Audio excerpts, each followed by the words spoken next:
All right, so we're riding on the Fezzari Shafer, and I wanted to talk a little bit about it because this topic today is about bike materials, and are carbon fiber bikes overrated? Ooh, I could give you the simple answer right now. Yes, they are overrated. As someone who owns the Fezzari Shafer, it's a carbon fiber bike, I completely think that carbon fiber bikes are overrated. And why do I say that? I say that because of the vibe of my channel. If I bought this bike before I started a bike channel, and had I had my bike channel already, I probably wouldn't buy this bike now. That is not to say that this is not an awesome bike. If you have the money and you can afford a carbon fiber bike and it makes no difference to you, it's objectively an awesome bike. But the problem with it is it's not a bike, it's not an every person's bike, right? I was gonna say an everyman and genderize it, but it's not an every person's bike. It's like carbon fiber is really for athletes, right? It's really for people who are gonna pursue athletic competition. And I also have doubts about how long carbon fiber can actually last. Whereas if you have an aluminum or steel bike, those joints is gonna last forever. Like, sure, you can dent aluminum, but the way that they make these bikes now, they're relatively indestructible. Now, obviously, things can happen, and your bikes can, undergo severe accidents that can damage the frames. But if I were buying a bike again today, I'd probably look into a steel frame, if I'm being honest with myself. Let me talk a little bit about the Fezzari Shafer for 1 second, because I don't want to make it seem like carbon fiber bikes aren't awesome. They are freaking dope. But based on the way that I run this channel and based on the topics that I talk about on this channel, they're not for the average person. There's no need. One of the things is with carbon fiber, the eyelets, that when you screw things into the body, you can really damage the frame if you over torque things. Now, if you have a carbon fiber bike, I would highly recommend you get a torque wrench so that you know exactly what to screw into what Newton meter spec so that you don't damage your frame. So that's one of the things that I bought when I got a carbon fiber bike, is I made sure to have a torque wrench so that I wouldn't over tighten anything, because that can damage the frame. Now, why did I get it? Why did I decide to get a carbon fiber frame? Okay, look, part of it was an aesthetics thing. It's like the welding that you get, those welded joints on bikes. Sometimes I can get really picky about like wanting a really smooth weld joints, and carbon fiber is just the bike is so smooth. And then with the Fezzari Shafer in particular, it was all internal routing. Now that's another thing. Now having a bike with internal routing, I also think that's relatively overrated. It just doesn't matter if you're not, because what I didn't realize the more I ride is I'm not into marginal gains. I'm not a weight weenie. I don't really care. One of the things that was very important to me about a gravel bike was that it could have really wide clearance tires. I wanted a through axle bike. I wanted to be able to have a bike with tubeless tires. I wanted to have a bike that I could ride on dirt. But you don't need to get a carbon fiber bike to do that. And in fact, I feel that a steel bike they're just as good. For the everyday rider, I would even say they're better. Steel's gonna last you forever, relatively speaking. Again, barring some cataclysm, some crazy unforeseen event, but for the most part, a steel bike's gonna go all day. And so things like the State's 4130 bikes, there's other bikes out there. I even think aluminum bikes are awesome too. Now, one of the things that I really do love about the Fezzari Shafer is the toe overlap.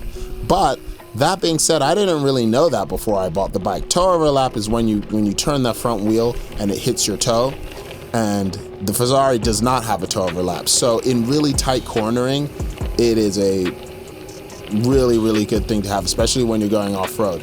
Now, some of the downsides of the Fezzari Shafer are that it's not a very nimble bike. It's almost like very, gravel bikes are skewed from mountain bike to road bike. I'd say the Fezzari Shafer is about as close as you can get to the mountain bike side without actually being a drop bar mountain bike. if it could clear wider tires, I mean, I feel like the way that the geometry set up, the way that the bike is laid out, I feel like it is really sluggish going up hills. Now, not to say you can't tackle hills, but it's not the most agile or nimble rider going up hills. Going downhill, it's a beast. The descents on this thing are freaking awesome. The stability on this bike is freaking awesome. It has a very balanced kind of feel to it, the front end and the back end, but it's not nimble. It's not very agile. It's not gonna zip around corners super tight. So if you were trying to get specifically this Fezzari Shafer to be your N+1, right? Like it was like you could use it as a road bike. Could you use it as a road bike? Sure you could. Like you could, why not?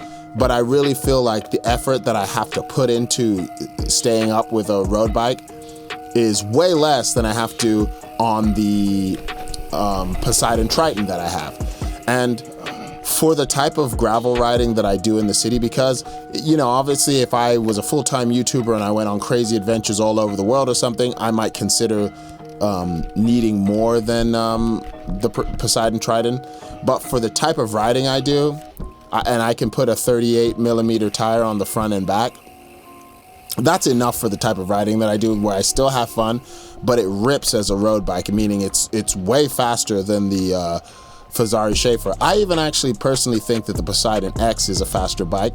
The only reason that the particular model that I have is not faster than the Fezzari is because of the way I've set it up. If you've seen my channel, you'll notice that my my Poseidon X is a very upright position. I have alt bars. It's in a very touring configuration, meaning I've made it set up for more comfort than I have for speed.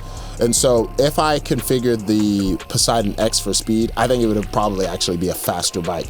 Now, the tire clearance isn't as wide.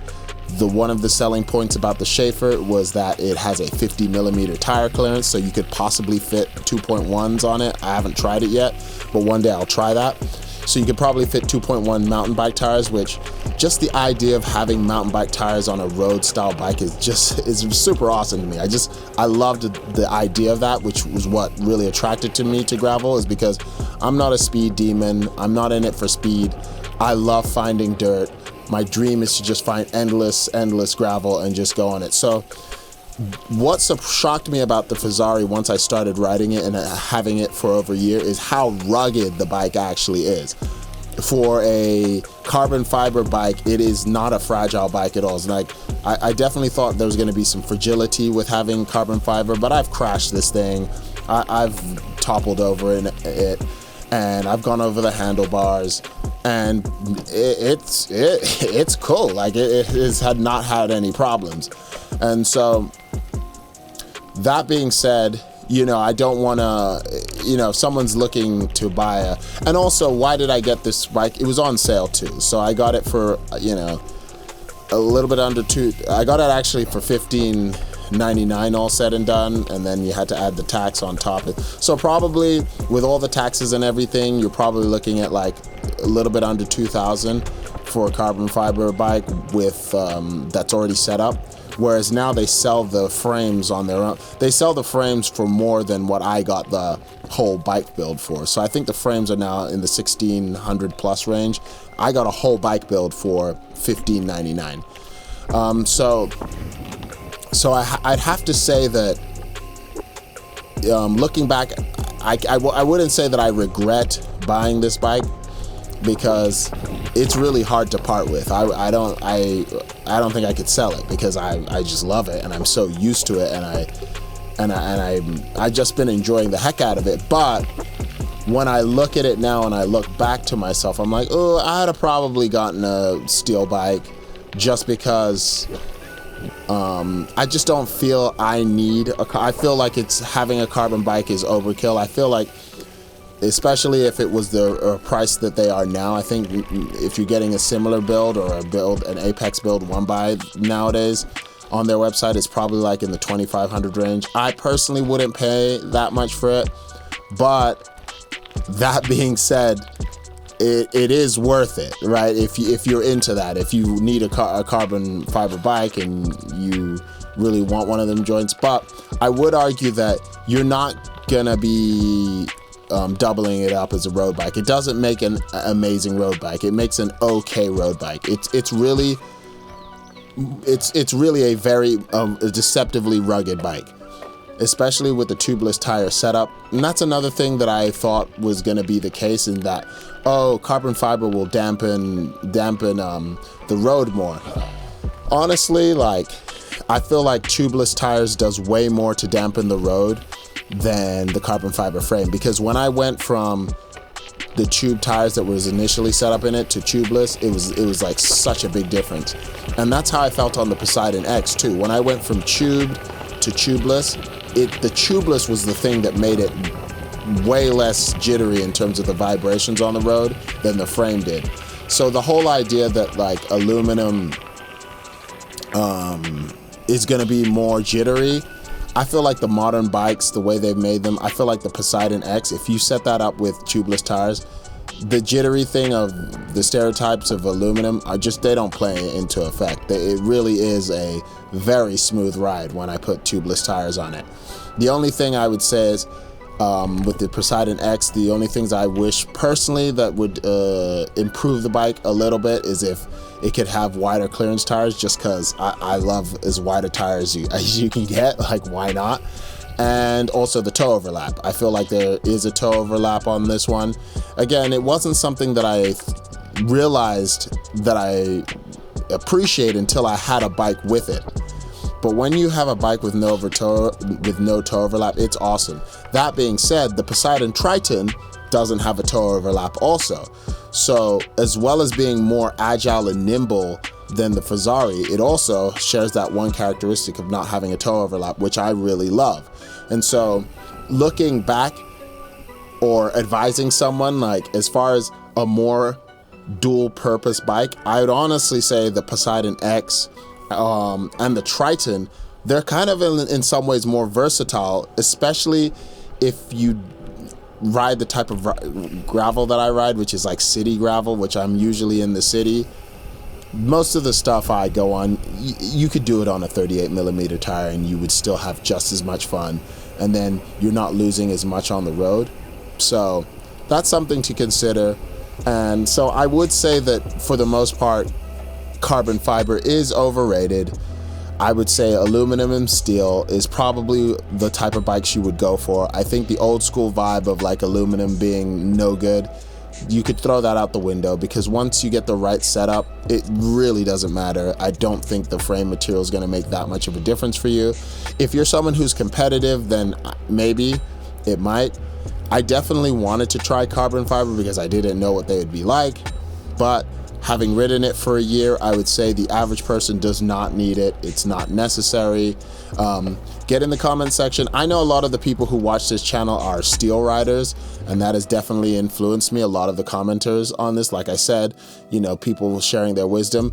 And due to a lot of the comments that I've gotten on this channel, I would definitely consider a steel build for my next bike. I know I've ridden aluminum, I know what that's like, I love it, but I would definitely, just because I haven't had a steel bike, especially a steel modern bike with